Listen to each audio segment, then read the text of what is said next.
بسم الله الرحمن الرحيم وحلقة جديدة في برنامج الكرة مع العشر. أخيرا بجد فوز نادي الزمالك، وفوز مستحق في الشوط الأول بثلاث أهداف على نادي سموحة. انتهت المباراة 3-1 في استاد برج العرب. والصراحة الملعب أرضيته سيئة جدا. أتمنى بجد من المسؤولين بتوع ملعب برج العرب الملعب يتقفل ويتظبط، يعني في استاد اسكندرية وفي استاد الماكس.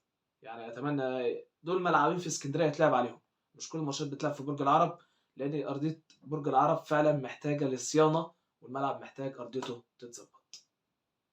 الزمالك فاز على سموحة 3-1. في نقطة أنا كنت اتكلمت عليها قبل كده وحصلت النهاردة وكسبنا بيها، هي ولا بالخطة ولا باللعيبة ولا بالمدرب. أولا عودة الروح، ثانيا تثبيت الخطة اللي أنا نهيت بيها الدوري وخدت بيها الكاس. بدأت بيها ماتش سموحة وكسبت سموحة 3-1. لعبت ب3-4-3، ودي الخطة اللي انت لعبت بيها السنة اللي فاتت وقدرت تكسب بيها الدوري، ولعبت فيها بداية الدوري وكسبت أول كام مباراة من الدوري. ولما لبخت دنيتك بدأت تخسر وتتعادل، وهي برضو مش بالخطة. تاني، مش بالخطة ولكن بالروح اللعيبة. لعيبة نادي الزمالك عرفوا الدرس كويس، وعرفوا أرصية الجمهور، وشافوا العدد القليل اللي كان النهارده في اللقاء، وفعلا كان عندهم دم وكسبوا النهارده سموحة 3 أهداف في الشوط الأول. وأنا لو كان عندي مهاجم كانت ممكن تخلص أكتر من كده، ولو كان عندي صانع ألعاب كويس في التبديلات كانت زمانها خلصت أحسن من كده. ولكن الشوط الثاني الزمالك نسبيا ما جاش في أرضية الملعب، ولكن في الشوط الأول المباراة كلها كانت بتاعة نادي الزمالك. الزمالك النهارده لعب في حراسة المرمى محمد صبحي، وحارس أضرب له تعظيم سلام، مش عشان جون دخل فيه ومش عشان ماتش وقفه يبقى انا اقول عليه احسن من عواد. عواد حارس كبير، ولكن عواد لازم يتقرص شويه ويقعد دكه كام مباراه. اتمنى من فريرا مباراه المريخ يلعبها بصبحي حارس مرمى مش عواد. عايزين قرصه الودن للعيبه، ونعرف صبحي انت لما تتألق هتقف، ونعرف عواد لما تتألق هتقف، ويبقى في عدل في الفرقه يا جماعه قبل اي حاجه. في الدفاع حسام عبد المجيد، محمد عبد الغني، ومحمد طارق، اللي الصراحه لاعب باللعيبه الممتازين، واحنا نادينا باسمه كتير انه يلعب في التشكيل الاساسي لنادي الزمالك. نص الملعب نبيل عماد دونجا، اللي النهارده انا شايف مستواه متذبذب بقاله فتره، واتمنى يعني دونجا انت لاعب كويس ولاعب كبير، اتمنى تاخد هدنه كده مع نفسك وترجع تاني لمستواك. كان جنبه سيف فاروق جعفر، واللي نادينا بيه من زمان جدا انه يلعب اساسي او يلعب حتى احتياطي تبديلا مع الفريق الاول، ولكن النهارده سيف فاروق جعفر لعب المباراه، والاهداف النهارده بنسبه 70% بتاعته، وتمريرات الشوط الاول كلها كانت بتاعته.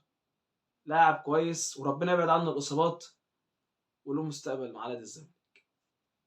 محمد عبد الشافي دهن في العتاقل زي ما بنقول، ونيمار اللي اقسم بالله لو برجل واحده افضل من عمر جابر.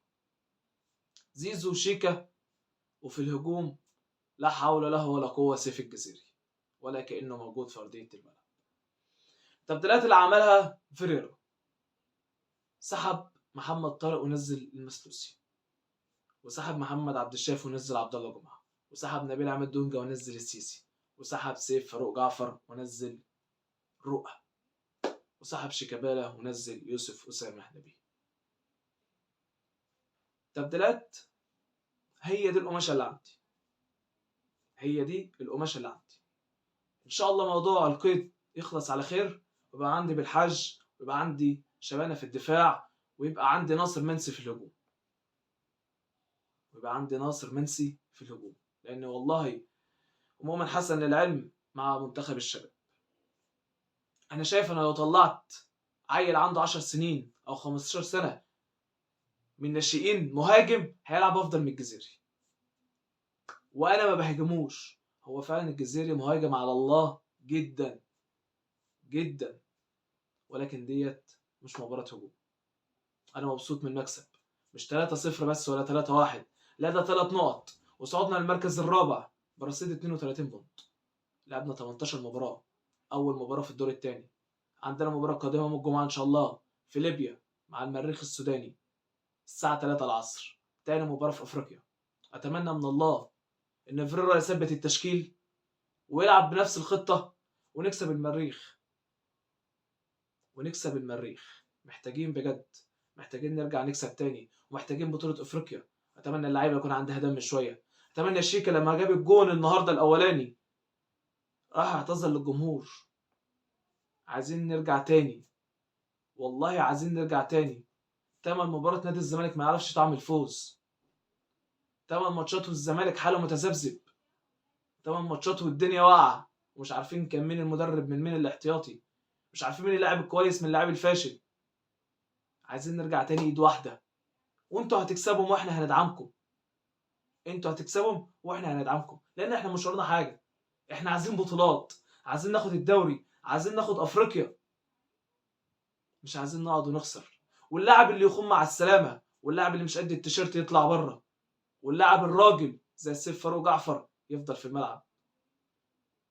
انا النهارده اللي كسبني لمسات شباب، نيمار، سيف فاروق جعفر، محمد طارق في الدفاع، وحسام عبد المجيد معاه. الشباب والله يا جماعه، والله الشباب وولاد النادي، الشباب وولاد النادي اللي طالعين من تحت، مش اللي بيشترون بفلوس ويطلعوا لعيبه فالصو، ويطلعوا لعيبه فالصو. واتمنى بجد ان عمر جابر وشلبي، الناس ديت بجد مش عايزين نشوفها في ارضيه الملعب. بجد اتمنى من الله يعني ان فيريرا يثبت التشكيل، ويبقى المره الجايه ابدا بنضاي ويبقى مكانه شيكابالا. عايزين يا جماعه بجد والله، يعني عمر جابر وشلبي لعيبه كبار ومتأيدين في نادي الزمالك، بس يريحوا شويه على الدكه فتره كده. اتمنى فيريرا يعمل كده، واتمنى مباراه المريخ العب بمحمد صبحي حارس مرمى. اتمنى صبحي بحارس مرمى في مباراه المريخ، واثبته شويه، واقرص ودن عواد، اعرفوا ان انا عندي حارس احتياطي. لما تبقى مش كويس انا عندي البديل بتاعك، وقرصه ودن. بالمناسبه سيف فاروق جعفر يستحق انه يكون رجل مباراه، وحتى لو ما خدش الجائزه. الفكره ما حدش يعرف مين اللي خد الجائزه حتى هذه اللحظه، ولكن انا شايف سيف فاروق جعفر يستحق رجل المباراه، لانه عمل كتير جدا، لمسته كانت كتير في الملعب، ما فيش كره طلعت من رجله لما كانت صح.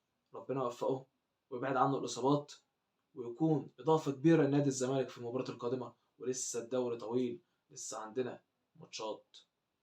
احنا دور التاني 17 ماتش، لعبنا من واحد، لسه 16 ماتش، والدوري لسه طويل. الفرق بيننا وبين المركز الاول 5 نقط، ولسه اي نعم النادي الاخر متأجله مباريات، ما اعرفش ليه. يعني المفروض الهلال السوداني، الهلال السعودي هيلعب يوم الاربعاء في الدوري بتاعه، والريال هيلعب يوم الاربعاء في الدوري بتاعه، وفلامينجو هيلعب يوم الخميس في الدوري بتاعه، والنانوس متأجلوا الماتش بتاع يوم الاربعاء عشان عنده ماتش في افريقيا يوم السبت. طب ما انا لعبت النهارده اهوت ورايح العب الجمعه في ليبيا. لا جديد يذكر ولا قديم يقعد.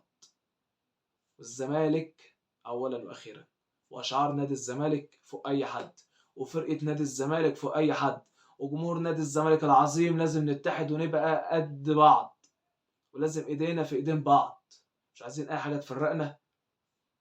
لازم نرجع تاني لعودة الروح، لازم نرجع تاني نكسب زي ما احنا كسبنا. المباراة ديت مش 3 أهداف، لا 3 بونت، وعودة الروح وعودة الثقة.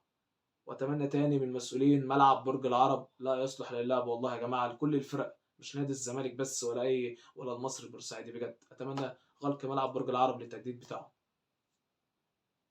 جمهور نادي الزمالك، احنا النهارده المفروض نفرح وعيد الحب. هنفتكر ذكرى فوز الزمالك على الترجي ببطولة السوبر الإفريقي، البطولة الرابعة في تاريخ نادي الزمالك. وده الاحتفال العام الثاني، أو إحنا واخدينه في 2020، ده العام الثالث للاحتفال ببطولة السوبر الإفريقي. عاش نادي الزمالك، وعاش والله حبه في قلوبنا.